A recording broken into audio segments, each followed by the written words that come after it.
about. And like you said, you know, like my mum, we wanted to make sure that she's okay. And then you've got to make sure that everyone is okay.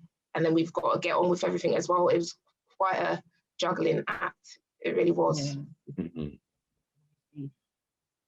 And it's hard to say it like that, even though this loss has happened, everything still has to go on, and you still have to, you know, if there's still people depending on you and all that sort of thing. So you still have to keep going on. You still have to you still have to keep going. It was really difficult. And also as well with this probate, the kind of decisions that we've had to make, like there's things we've never known of, and you know, biggest decisions in our life ever.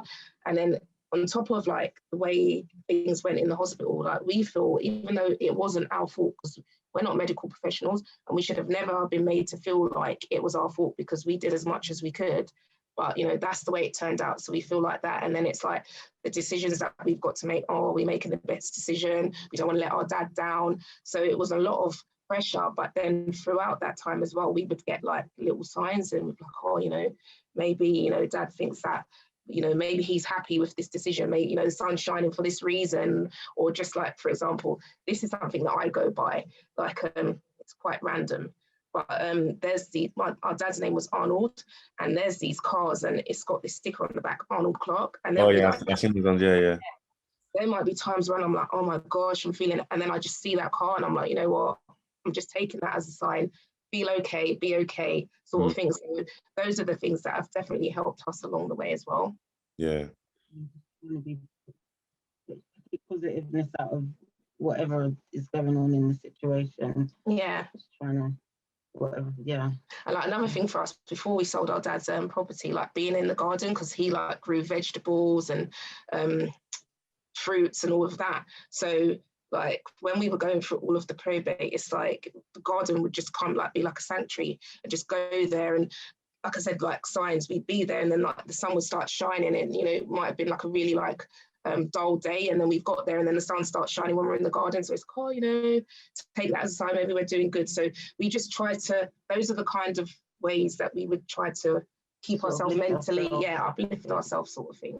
Like when I was reading your his story, it sounded like he's quite the handyman, man, like cooking, like farming, like that's like a multi-purpose man, like that.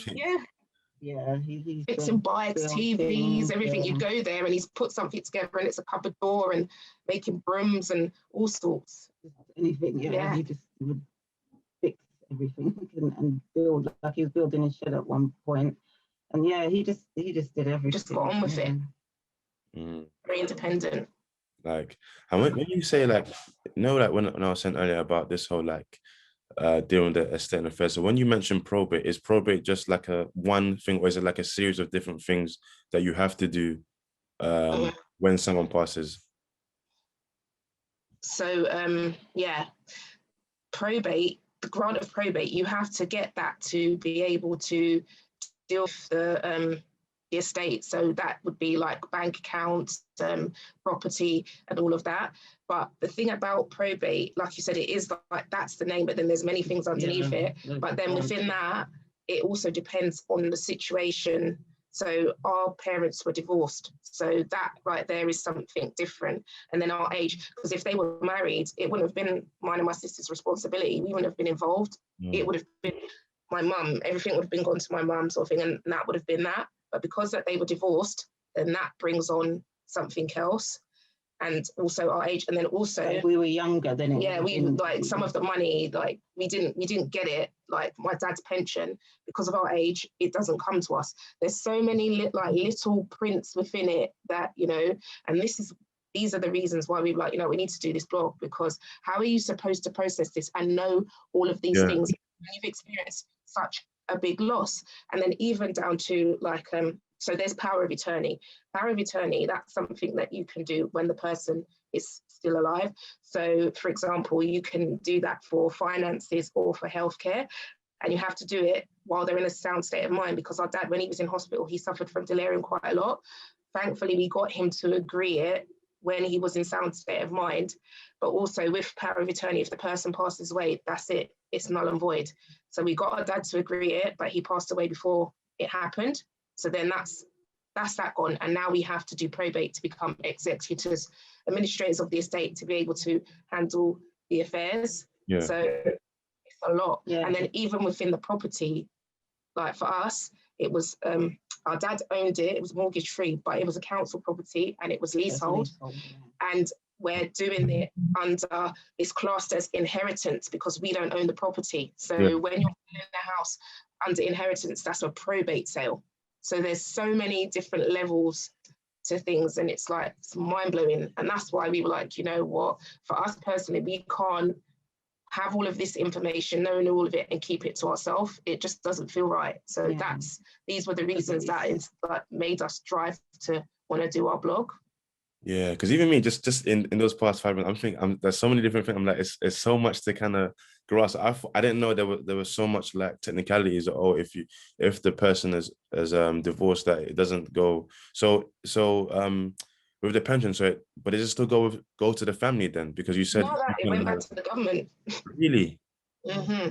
Wow. Yeah, a lot of things. And that's, we felt so, all of those things, we just felt so like, oh my gosh, this is so upsetting. Yeah, a lot of it went to the government, basically. So even with, I mean, this is something we decided, but with my dad's funeral, he's not someone that wants a big fuss and all that sort of thing, but we did do that because of the man that he was, but also because we didn't want all that money going to the government. But we weren't aware at that time though, Tanya. We were. Okay. Yeah, at some point we were. So we were a bit more over, because we were like, you know what, as much as we can spend it doesn't, that's what we're going to do. So it might sound, and this is what I'm saying, like, because of our situation, everything is like warped. It's not like, oh, you know, it's like business. You're thinking business, and that it's hard to switch between the two. But literally, because of everything that we've gone through, that's how our mind has to be. Because of all of the situation. So even for us sometimes, and another thing I think, like, say for example, like a day like, oh, my dad's in hospital, something's happened. I know it's real because I'm there and I'm witnessing it, but to me, I'm like, oh, I'm kind of detached. But then when you speak to someone and then you hear their reaction, you're like, wow, you know, this is someone's reaction to what is happening to you. So it's like, we don't really fully take it on, sort of thing. And it's like kind of coping mechanisms. But another thing that we've done, I've had more than my sister, but we've had therapy along the way. So that has helped. Like my last therapy session, I had that this year. And I think through all of the ones that I've done, it helped me to better manage this woman that I had now.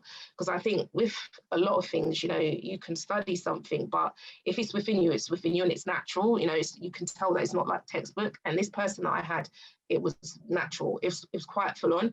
Like the sessions were meant to be every week, but she could tell that she was so intense for me, not in a bad way, that it was every 2 weeks. But that was the most helpful one that I've had. I think, like, as I said, all of them made me be able to handle this session. So therapy has helped, definitely.